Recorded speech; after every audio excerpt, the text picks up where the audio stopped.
Un cours en miracles, 209 chapitre 25.9. La justice de Dieu. 9.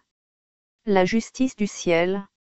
Qu'est-ce, sinon de l'arrogance, de penser que tes petites erreurs ne peuvent être défaites par la justice du ciel?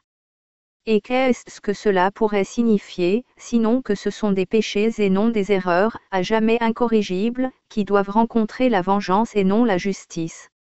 Es-tu désireux d'être délivré de tous les effets du péché? Tu ne peux pas répondre à cela avant d'avoir vu tout ce que la réponse doit entraîner. Car si tu réponds « oui », cela signifie que tu renonceras à toutes les valeurs de ce monde en faveur de la paix du ciel. Il n'est pas un seul péché que tu retiendrais. Et il n'est pas un seul doute que cela est possible auquel tu tiendrais afin de maintenir en place le péché. Tu penses vraiment que la vérité a une plus grande valeur maintenant que toutes les illusions? Et tu reconnais que la vérité doit être révélée, parce que tu ne connais pas ce qu'elle est. Donner avec réticence, c'est ne pas gagner le dos, parce que tu es réticent à l'accepter. Il est sauvé pour toi jusqu'à ce que la réticence à le recevoir disparaisse et que tu aies le désir qu'il te soit donné. La justice de Dieu justifie la gratitude et non la peur. Rien de ce que tu donnes n'est perdu pour toi ni pour qui que ce soit, mais est chéri et préservé au ciel, où tous les trésors donnés au Fils de Dieu sont gardés pour lui et offerts à quiconque ne fait que tendre la main avec le désir qu'il soit reçu. Et le trésor n'est pas moins grand en étant donné. Chaque don ne fait qu'ajouter à la provision. Car Dieu est équitable. Il ne combat pas la réticence de son Fils à percevoir le salut comme un don de lui. Or sa justice ne sera pas satisfaite jusqu'à ce qu'il soit reçu par chacun. Sois certain que toute réponse à un problème que résout le Saint-Esprit sera toujours une réponse où personne ne perd. Et cela doit être vrai, parce qu'il ne demande aucun sacrifice de qui que ce soit. Une réponse qui exige la moindre perte de qui que ce soit n'a pas résolu le problème mais lui a ajouté et l'a rendu plus grand, plus dur à résoudre et plus inéquitable. Il est impossible que le Saint-Esprit puisse voir l'iniquité comme une résolution. Pour lui, ce qui est inéquitable doit être corrigé parce que c'est inéquitable. Et chaque erreur est une perception ou au moins, est vue de façon inéquitable. Ainsi justice n'est pas accordée au Fils de Dieu. Quand quiconque est considéré comme perdant, il a été condamné. Et la punition devient son dû au lieu de la justice. La vue de l'innocence rend la punition impossible et la justice, sûre. La perception du Saint-Esprit ne laisse aucun motif pour une attaque. Seule une perte pourrait justifier l'attaque, et lui ne peut voir aucune sorte de perte. Le monde résout les problèmes d'une autre manière. Il voit une résolution comme un état dans lequel est décidé qui gagnera et qui perdra, combien l'un prendra et combien le perdant peut encore défendre.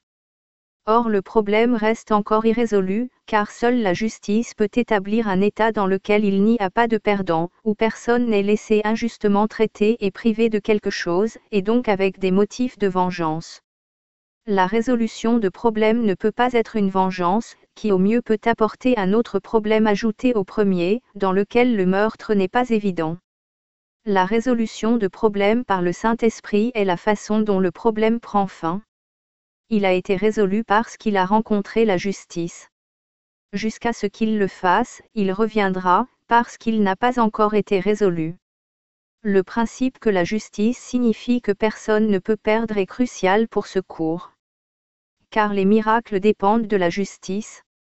Non point comme elle est vue par les yeux de ce monde, mais comme Dieu la connaît et comme la connaissance est reflétée dans la vue que donne le Saint-Esprit. Nul ne mérite de perdre. Et ce qui serait injuste envers lui ne peut pas se produire. La guérison doit être pour chacun, parce qu'il ne mérite pas quelque attaque que ce soit. Quel ordre peut-il y avoir dans les miracles, à moins que quelqu'un mérite de souffrir plus et d'autres moins? Et cela est-il justice envers ceux qui sont entièrement innocents? Un miracle est justice.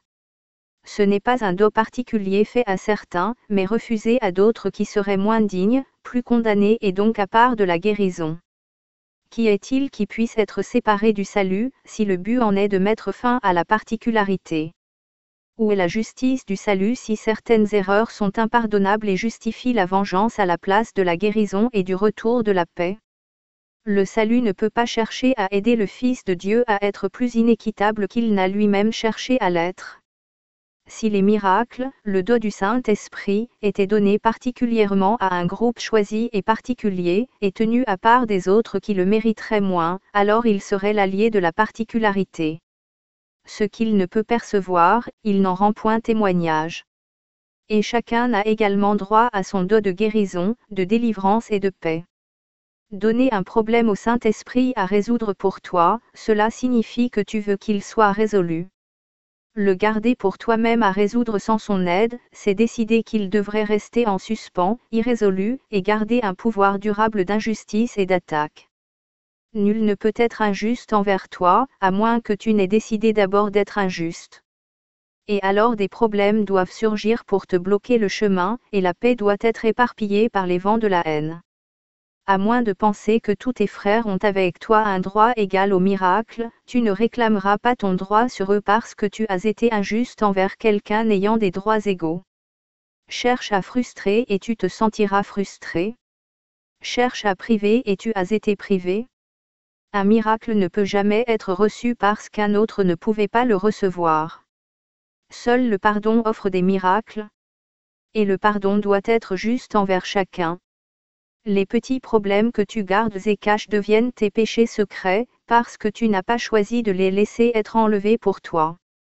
Ainsi ils amassent la poussière et grandissent jusqu'à couvrir tout ce que tu perçois, ne te laissant équitable envers personne. Il n'est pas un seul droit que tu crois avoir. Et l'amertume, avec la vengeance justifiée et la miséricorde perdue, te condamne comme indigne de pardon. Les impardonnés n'ont aucune miséricorde à accorder à autrui. C'est pourquoi ta seule responsabilité doit être de prendre le pardon pour toi-même. Le miracle que tu reçois, tu le donnes. Chacun d'eux devient une illustration de la loi sur laquelle repose le salut, que justice doit être faite à tous, si quiconque doit être guéri. Nul ne peut perdre, et chacun doit bénéficier. Chaque miracle est un exemple de ce que la justice peut accomplir lorsqu'elle est offerte à chacun pareillement. Elle est reçue et donnée également. Elle est la prise de conscience que donner et recevoir sont la même chose. Parce qu'elle ne rend pas différent ce qui est le même, elle ne voit pas de différence là où il n'en existe pas.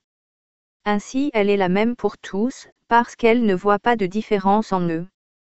Son offrande est universelle, et elle enseigne un seul message. Ce qui est à Dieu appartient à chacun, et est son dû.